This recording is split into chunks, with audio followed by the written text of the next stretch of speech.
Hey folks, welcome to Weiss Advice powered by BeatStars.com. This is going to be the second installment in my three-part series on unique dynamic effects, parallel compression. But before we get into that, first of all, special shout out to Placebo Beats for letting me use this record to demonstrate these concepts. And this is definitely going to require some knowledge of compression. So if you don't have a good foundation in compression, go check out the compressor primer video first, then come back here so that we're on the same page. All right, parallel compression is a very unique concept. It's the idea of taking a compressed signal and blending it in with the uncompressed signal. So the way that this was done in the old school days is that you would take a channel and you would stem it out to two faders, and you would plug a compressor into the insert of one fader, and then you would get a fader balance between the two. However, in the digital world, we don't necessarily need to do that. In this particular case, we can actually do it right on the channel itself. So I'm going to demonstrate a lot of this using the loop that is in this EDM record.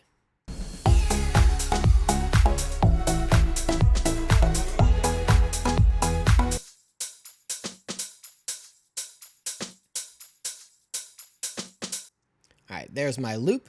So I'm going to pull up the Fruity compressor here.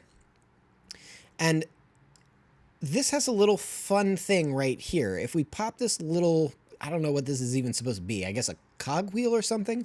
If we pop this open, we see that we've got a couple little unique controls hiding under the hood. One says on, and that's just a bypass control.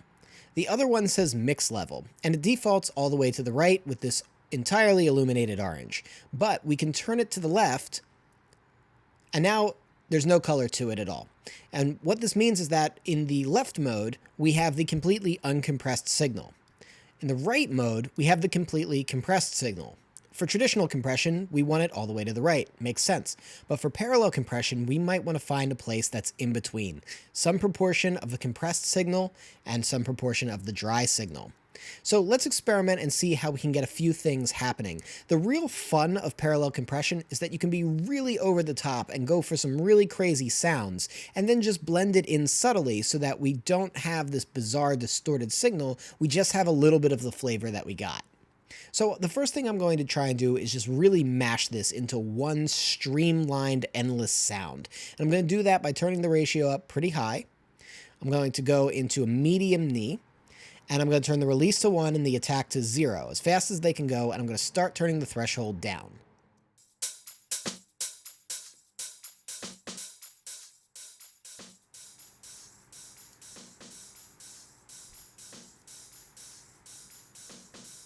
Sounds kind of insane. All right, let's turn it up to match the level a little bit.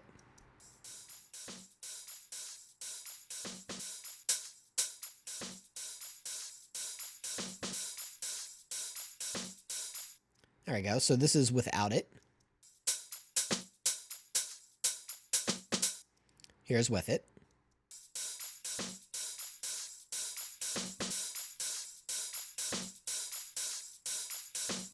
And it kind of has a cool sound. Now, it doesn't really sound appropriate for what we want, but it has this neat way of sort of affecting the snare in particular, but it's also doing this thing where it's like really smearing the top end of the hats. And so we've got this bizarre, interesting sound. Now I'm going to back the attack off a little bit just to see if I can let a little hair of that punch through.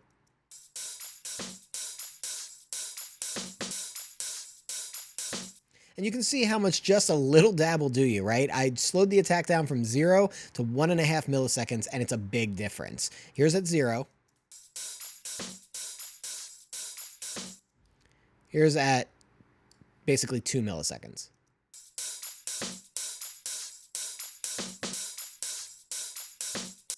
Now, I'm going to take the mix level, I'm going to turn it all the way to the left. And what I'm going to do is I'm going to find a balance between this and this. Let's check it out.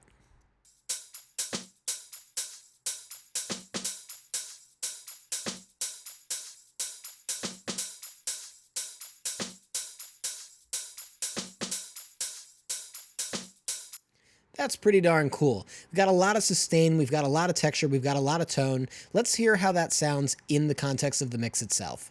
Without.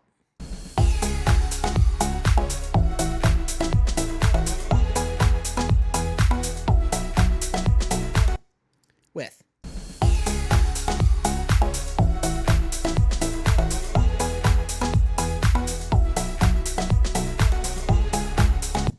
like that. I think it's got a little bit of extra groove to it. Let's one more time A-B it.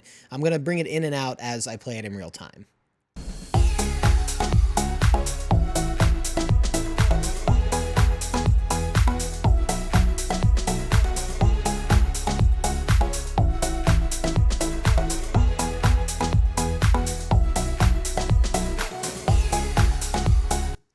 Pretty cool. All right, let's try and go the opposite direction. Let's see if we can make it even snappier than what it is. So I'm going to set the mix level back up to 100%. I'm going to keep this really heavy ratio here. I'm going to go even lower with the threshold, and I'm going to start backing off the attack time.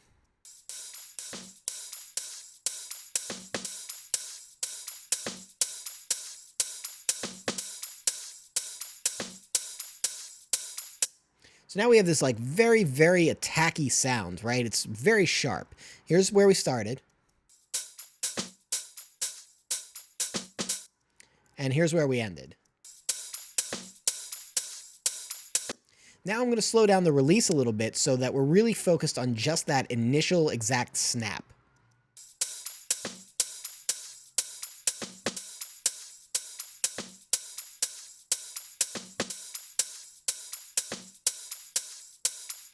And set it to hard knee. So now we've got this really attacky sound. So again, I'm going to go over to the uncompressed signal. I'm going to start blending in that just raw attack.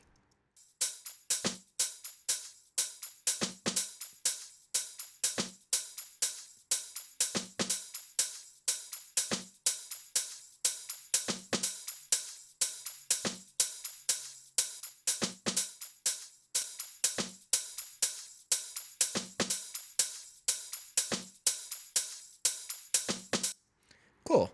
So here we get, again, a very aggressive sound using a parallel compression to enhance the overall punch of what we've got.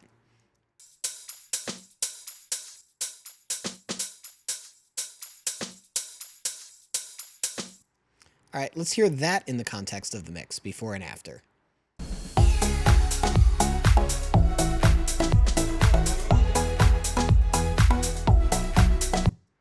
After.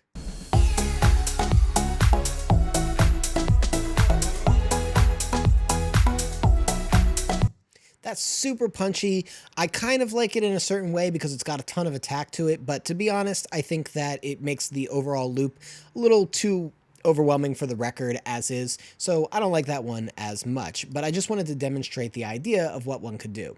Now, I'm going to flip on over to the kick drum here. I'm going to show you something that's pretty unique to Fruity Loops. I'd say this is probably the coolest plugin in the Fruity Loops selection here, and it's this Soundgoodizer. It's a very weird plugin, and it's one where people are kind of like, all right, it's awesome, but what is it doing? Well, effectively, it is in fact a parallel compression control. If we start with nothing here lit up, it's all the way to the left, there's no parallel compression being brought in. As I start turning it to the right, more and more of a parallel compressed signal that also has a little bit of fun distortion on it starts being pushed into the signal, and it fattens it up, makes it more aggressive, more punchy. It's really just a great plugin, but effectively it is just presets of parallel compression. And it's got 4 different settings that all kind of highlight things a little differently. Let's see what we can do with the kick.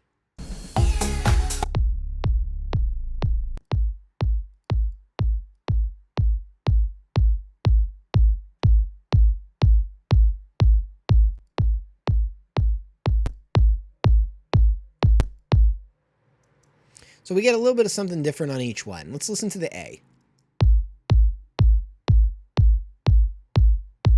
It's really fat.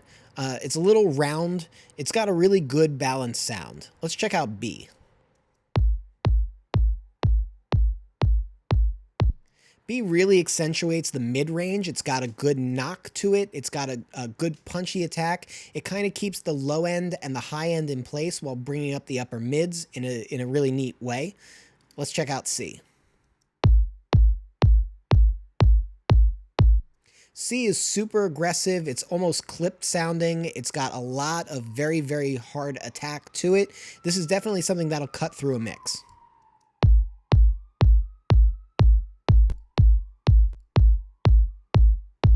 D is sort of similar to A in terms of its shaping, but it leans a little bit more to the upper mids and less to an even tonal balance. So the real trick to this is just to pull it into the mix itself and switch between the different modes and see what sounds better. Let's go from A to D and just choose the one we like.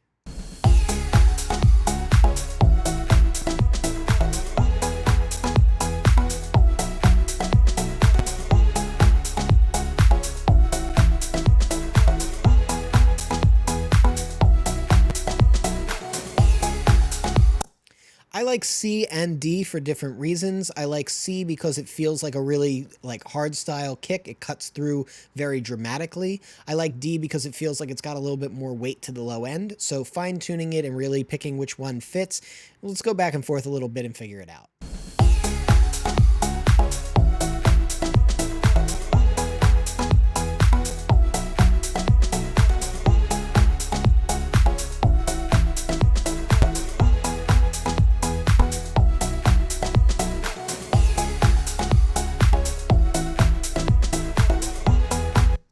I like C. I think that gives us the most forward, aggressive, clear kick, and I think we've got plenty of sub and plenty of low-end weight coming from other things in this record. So I just like that particular one for this, but depending on what we're actually working on, might get something different.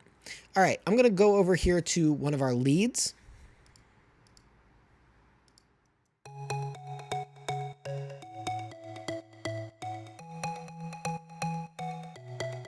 I'm going to use parallel compression to bring up the overall sound of the reverb and the release of this sound. So I'm going to grab my Fruity Loops compressor and let's start working on it.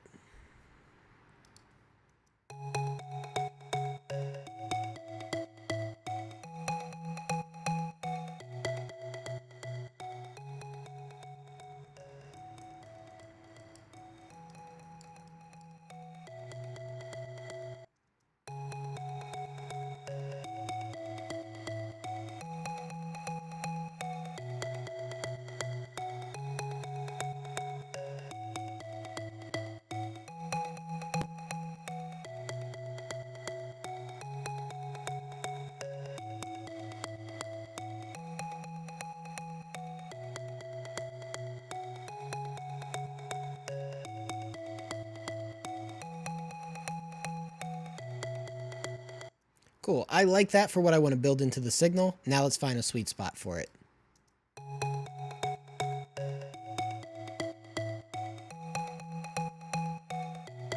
By the way, I want to show you how just a little dab can do you because we're using such an extreme setting. Notice I don't have a lot of it built in, and we don't necessarily notice a huge difference at this amount, but watch what happens if I bypass and bring it back in. You'll hear the release and the reverb come up pretty dramatically.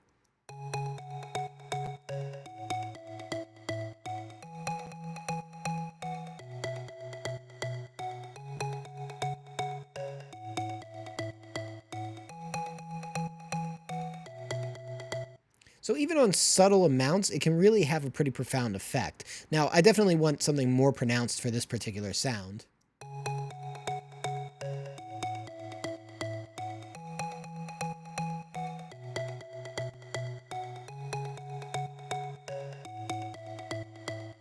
Nice, we get a lot of those really cool little grooving delays and all that reverb and all that good stuff, and it's going to sound really, really nice in the mix. Now, I want to show you one other way that we can use parallel compression, and this is, this technique requires a little bit of work, but basically we can take these same concepts, but we can kind of glue everything together in one channel using it. So I call this a glue track, and we can select different things for different purposes. Sometimes I'll be sending all of my drums to a glue track. Sometimes I'll be sending all of my synths to a glue track. In this particular case, I'm sending all of my synths, my bass, and my claps over to this parallel channel. And that's going to be my glue track for everything, basically except for the kick drum, which I do a fair amount as well. Sometimes the drums will get their own glue track and all the synths will get their own glue track, and that's happening in the same record. But basically what we do is we compress everything together, we smash it up all pretty good, and then we start building that sound into the overall record. So I have that here. I've got the Fruity Loops limiter here, and I'm using just the compressor from it. But I've got the attack pretty fast, I've got the threshold low, I've got the ratio pretty high. This is the pretty regular setup that I have for parallel compression, especially for glue, and I have the release very, very quick, and that's going to give everything that sort of dense and bonded feeling. And I've got the fader all the way down. So what I'm going to start doing is start pushing the fader up. And remember, what's being sent here is going to be the bass, my sub bass, my clap, my loop, my leads, well, not that lead, my other leads, my main leads, everything basically except for the kick drum. So let's start pushing that up in the record.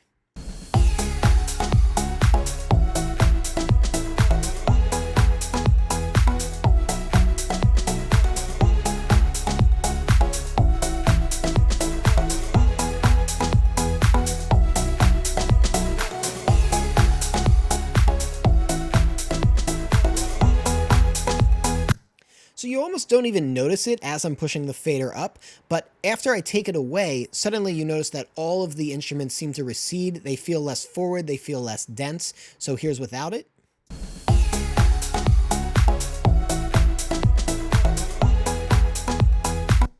Here's with.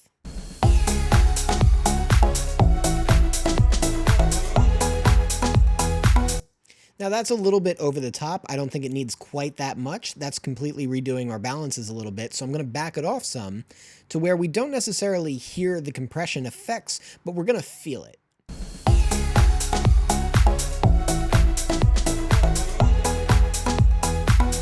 Without.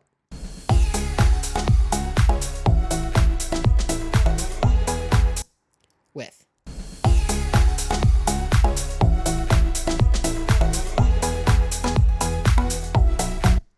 And then I can use these controls here to sort of control the punch or the openness. So for example, let's say that I want the record to have that bigness, but I just want it to breathe a little bit better. I want it to be a little bit more open. I'm going to slow this release down.